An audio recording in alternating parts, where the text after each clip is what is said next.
Hello everyone, আসসালামু আলাইকুম। Welcome back to my channel FC bakery. আজকে আমি আপনাদেরকে তৈরি করে দেখাবো চট্টগ্রামের ট্রেডিশনাল মেজবান ডালের রেসিপি। আর আমার এই রেসিপিগুলো আপনাদের ভালো লেগে থাকলে আমার চ্যানেলটা সাবস্ক্রাইব করতে ভুলবেন না। তো চলুন দেখে নেওয়া যাক এই ট্রেডিশনাল মেজবান ডালটা তৈরি করতে কি কি লাগে। সবার প্রথমে আমি একটা হাঁড়িতে 500 গ্রামের মতো গরু মাংস নিয়েছি।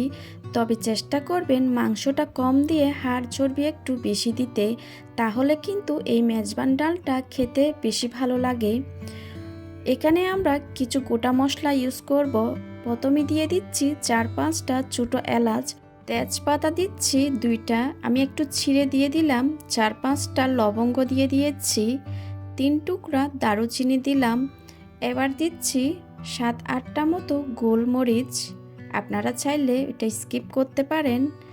এবার দিয়ে দিচ্ছি মরিচের গুঁড়া 2 টেবিল চামচ পরিমাণ, আপনারা আপনাদের স্বাদ অনুযায়ী অ্যাডজাস্ট করে নেবেন। 1 চা চামচ পরিমাণ হলুদের গুঁড়া দিয়ে দিলাম। পেঁয়াজ দিয়ে দিচ্ছি 1 কাপ পরিমাণ, 1 টেবিল চামচ দিয়ে দিচ্ছি আদা বাটা, হাফ চা চামচ অ্যাড করছি রসুন বাটা। জিরা গুঁড়া দিয়ে দিচ্ছি হাফ চা চামচ পরিমাণ, হাফ টেবিল চামচ দিয়ে দিচ্ছি ধনিয়ার গুঁড়া, আপনারা চাইলে এখানে বাটা মশলা ব্যবহার করতে পারেন। আর এখানে দিয়ে দিচ্ছি জয়ফল জয়িত্রীর গুঁড়া হাফ চা চামচ পরিমাণ, স্বাদ অনুযায়ী লবণ দিয়ে দিলাম। তেল নিয়েছি হাফ কাপ পরিমাণ। আর এই মেজবানি মাংসে অবশ্যই কিন্তু সরিষার তেল ব্যবহার করতে হবে।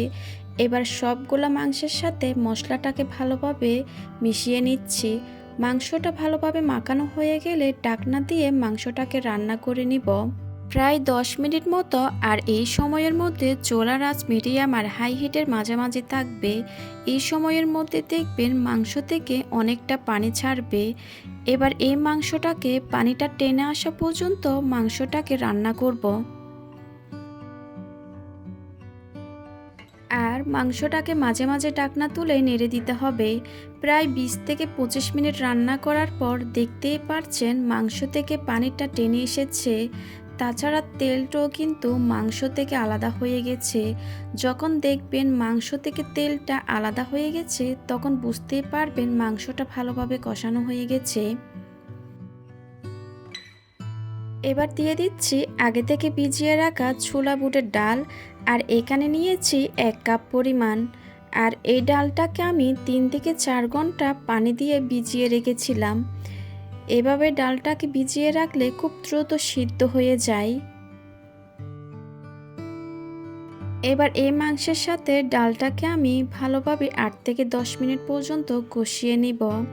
ডালটা ভালোভাবে কষানো হয়ে গেলে এবার এখানে আমি পানি দিয়ে দিচ্ছি 500 গ্রামের মতো। এই ডালের মধ্যে অবশ্যই কিন্তু গরম পানি অ্যাড করতে হবে, ঠান্ডা পানি কিন্তু অ্যাড করা যাবে না। এবার এটাকে আমি নেড়ে ছেড়ে ঢাকনা দিয়ে ডেকে রান্না করব ডাল আর মাংসটা প্রপারলি সিদ্ধ হওয়া পর্যন্ত। তবে মাঝে মাঝে ঢাকনাটা তুলে নেড়ে ছেড়ে দিতে হবে। আর খেয়াল রাখতে হবে ডাল যেন পাতিলের তলায় লেগে পুড়ে না যায়। প্রায় 25 থেকে 30 মিনিট পর ডাল আর মাংসটা খুব ভালোভাবে সিদ্ধ হয়ে গেছে। ব্যাস, আমার মেজবানের ডালটা কিন্তু হয়ে গেছে।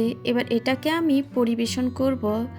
চট্টগ্রামের ট্রেডিশনাল মেজবান ডালটা আপনারা বাসায় একবার হলো ট্রাই করবেন, এর স্বাদ কিন্তু অসাধারণ হয়। আমি আশা করছি আমার আজকের এই রেসিপিটা আপনাদের ভালো লাগবে। ভালো লাগলে প্লিজ একটা লাইক দিবেন। আবারও কোনো নতুন রেসিপি নিয়ে চলে আসব। ততক্ষণ পর্যন্ত খুব ভালো থাকেন। আল্লাহ হাফিজ।